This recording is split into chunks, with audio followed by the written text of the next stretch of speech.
Дори да сме преминали само през половината 2024 година, тя вече ни предоставя доста големи заглавия като Solo Leveling, Kaiju номер 8, Demon Slayer и още много други, но това, което ми хареса най-много е анимето Windbreaker. Първият сезон на анимето, надявам се и не последен, завърши съвсем наскоро с 13 епизода, като последният 13 епизод беше публикуван на 27 юни. Ако искате да разберете дали се заслужава да го гледате, изгледайте видеото до края. Дайте лайк на видеото и се абонирайте за канала ми Скамбанка. Също искам предварително да се извиня за ревюто, ако не се е получил добре, и може да ми напишете долу в коментарите какво мога да включвам в ревютата и какво да не включвам.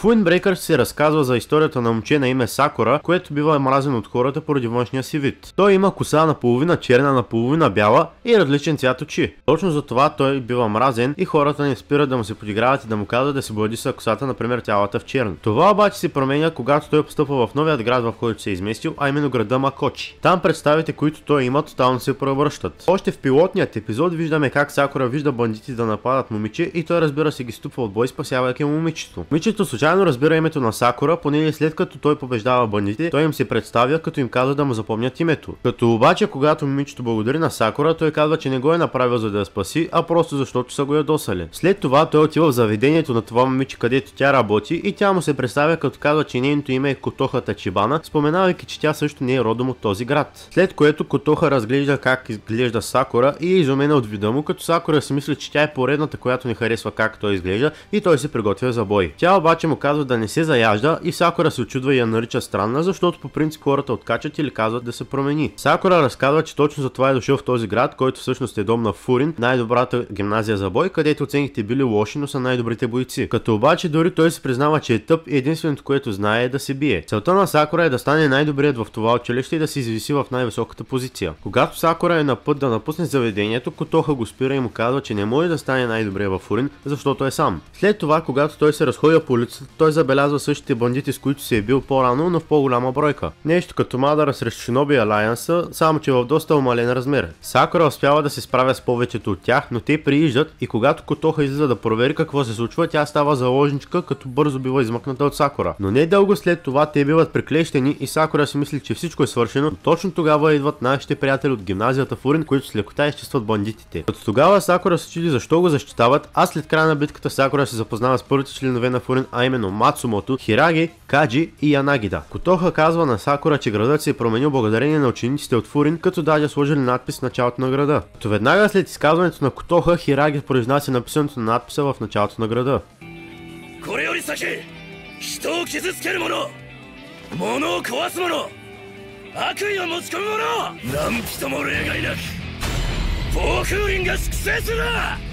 Котоха казва на Сакура, че учениците от Фурин са променили името си на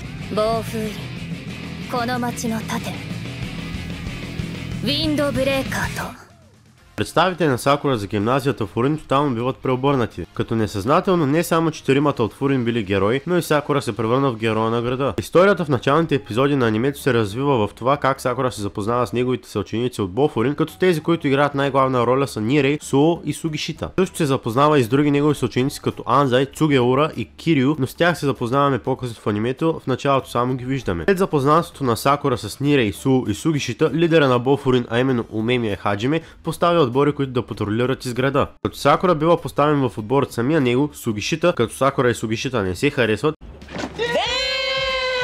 Нирей, Суо и един от второкурсниците, а именно Хираги, който също има голяма роля в анимето. В анимето се запознаваме с още една организация, наречена Шишиторен, благодарение на едно момче от средното училище. Като всяка организация има своята територия, а Бофурин прекарачили вражеската територия. Тогава се появява вторият най-силен в Шишиторен, а именно Тога Меджо. Малко по-късно той споделя за проблемът на лидера на Шишиторен, а именно Томияма Чоджи, и той идва в Бофурин заедно с неговият отбор, като обявява дуели 5 на 5. Развитието на анимето ние виждаме развитието на героите чрез битките, които имат. Дали, например, било, че се бият с приятели от тяхното деца, които сега са врагове, или пък някой е бил различен в миналото и сега също се е променил, като е станал по-силен по някакъв начин. После от героите виждаме развитие и промяна, като най-влиятелните хора за тези промени са Сакура и Умемия. След преврата, когато всичко е свършило, те си правят нещо като пикник и си доизясняват нещата. Няколко дни по-късно в класа на Сакура има гласуване за това кой да стане Грейд Реп. Това е нещо като отговорник на класа. Всички са съгласни това да е Сакура, защото всички разчитат на него и знаят, че той е най-подходящ подходящ за тази позиция, като негови помощници са Суо и Нирей. Познаваме се с 4-те подлидера на Бофурин, като обаче само разбираме имената им, а те именно са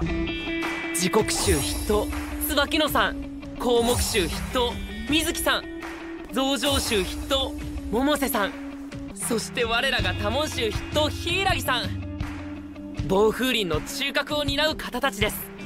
Малко по-късно, когато Сакура и приятелите му се разходят из града, те виждат други хора, които са облечени с худите на драконови кости, които търсят точно Бофурин, но точният човек, който търсят, не е сред тях. По-късно разбираме, че съученика на Сакура Анзай е бил набит именно от тези момчета, дори и той да отрича. Причината била, че негов приятел детството се присъединил в тази нова организация Кил и той бива бит и измъчван, като Анзай иска да го махне оттам. Анимето завършва с това как целият клас е готов да помогне на Анзай да си върне неговият приятел и тръгват на път да се бият с Кил, обаче не като Бофурин, а просто като приятели на Анзай, тъй като Анзай не искал да намесва Бофурин в тази ситуация, но точно за това те им помагат като приятели, а не като клас от училището.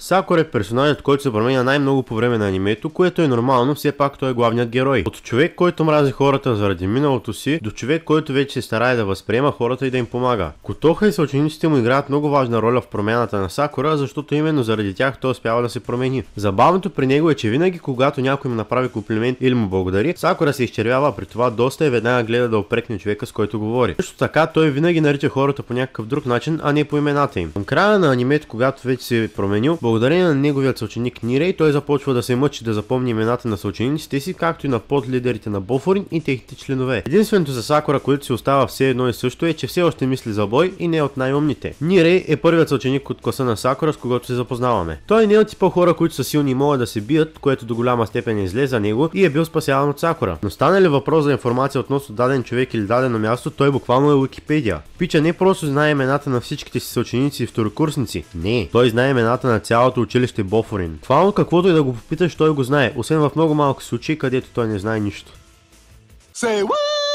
Въпреки това обаче той е готов да се научи да се бие, гледайки и учейки се от Сакура и другите му съученици като Суо, Сугишита, Кирио и Цугеура, както и по-висшестоящите като второкурсника Хираги и лидера им Умемия. Суо е доста интересен персонаж. Той е умен и не знаем нищо за миналото му, освен че в средното училище той изтъпва с лекота останалите. Неговият боен стил е доста интересен. Той се оставя опонентите да го атакуват и прилага техники, с които лесно да ги повали. Добър пример е когато се бият срещу Шишиторен. Противникът на Суо го напада и Суо просто си играе с опонента си, като всъщност той наистина се бие с тях, но с някакъв вид бойно изкуство, докато в същото време говори поучителни неща. Целият бой преминава така, но наистина е интересно. Също така, както най-вероятно се забелязали, той носи превръзка на окото, като шеговито твърди, че в него е запечатан китайски дракон. Достатъчно говорих за героите. Да, не съм говорил за всеки един, но ще ви оставя да изгледате сами анимето и да ги видите. Ако пък сте изгледали анимето, може да ми напишете в коментарите кой герой ви е харесал най-много и защо.